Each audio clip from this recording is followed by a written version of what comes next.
இடி போல் வந்து அப்படியே விஷயங்கள்லாம் அடுத்தடுத்து நடக்க போகுது அப்படிங்கிறது நமக்கு தெரியுது பாண்டியன் ஷோ சீரியலில். ஆனால் அதே சமயத்தில் இன்றைக்கி எபிசோடு வந்து பார்த்திங்கன்னா அந்த ஸ்பூஃப் எபிசோடெலாம் பண்ணுவாங்கள்ல, அதாவது பழைய காலத்து சீரியல்களில் எல்லா விஷயத்துக்குமே ஒரு ஒரு வார்த்தைக்கும் ஒரு ஒரு டைலாguக்கும் அங்கே இருக்கிற அத்தனை பேர் 10 பேர் இருந்தாலும் சரி, 15 பேர் இருந்தாலும் சரி, 15 பேர் முகத்துக்கும் க்ளோஸ்அப்னு வச்சு டடான் அப்படிங்குவாங்கல்ல, அந்த மாதிரி ஒரு விஷயத்தை திருப்பி ரீக்ரியேட் பண்ண மாதிரி இருந்துச்சு.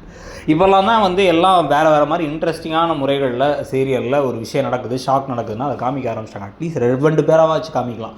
ஒவ்வொருத்தாள் முகத்துக்கு நேராக கொண்டு போயிட்டு வந்து கேமராவை நீட்டுறதா இன்றைக்கி வந்து முக்கியமாக நடந்துச்சு.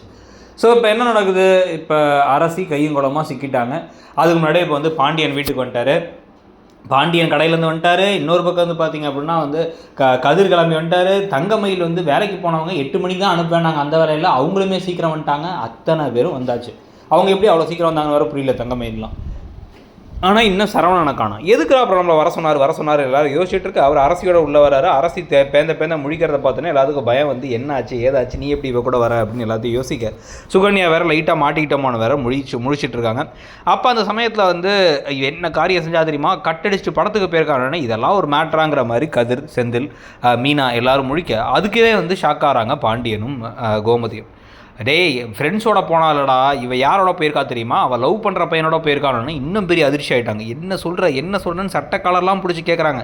இந்த பக்கம் வந்து அரசியும் பார்த்து எல்லாரும் கேட்கும்பொழுது கடைசியில் அது குமரவேல் தான் தெரிஞ்சவொடனே தான் எல்லாரும் உச்சக்கட்ட கடுப்பாக வராங்க. ஏன்னா இவங்க லவ் பண்ணால் கூட பரவாயில்ல, நான் குமரவேலை லவ் பண்ணது தப்புன்னு சொல்லிட்டு நினச்சது யார் முக்கியமானது பார்த்திங்கன்னா செந்திலும் கதிரும் அப்புறம் மீனாவும் தான். ஏன்னா அவங்களுக்குலாம் அவரை பற்றி தெரியும். அதனால் இவங்க வந்து இப்போ என்ன நினச்சிட்டு இருக்க அரசி, இதெல்லாம் உண்மையா அப்படின்னு கையை ஓங்க வராரு செந்தில். கையை ஓங்காதீங்க, பொம்பளை பிள்ளை என்ன அடிக்கிற பழக்கம் அப்படின்னு இந்த பக்கம் வந்து மீனா தடுக்கிறாங்க. ஸோ இது எல்லாத்துக்கும் நடுவில் அப்படியே இடிஞ்சு போன மாதிரி அப்படியே உட்காந்துடுறாரு பாண்டியன். இன்னொரு பக்கம் அப்படியே அதிர்ச்சியில் நிற்கிறாங்க கோமதி. அந்த வீட்டு பொண்ணான கோமதியை கூட்டி இவர் ஓடினார். கடைசியில் இப்போ வந்து பார்த்தீங்கன்னா நம்ம வீட்டு புள்ள அந்த வீட்டு பையனை லவ் பண்ணுறாங்கிறது ஒரு ஆள் தாங்கிக்க முறை. நீங்கள் நினைக்கிறீங்க?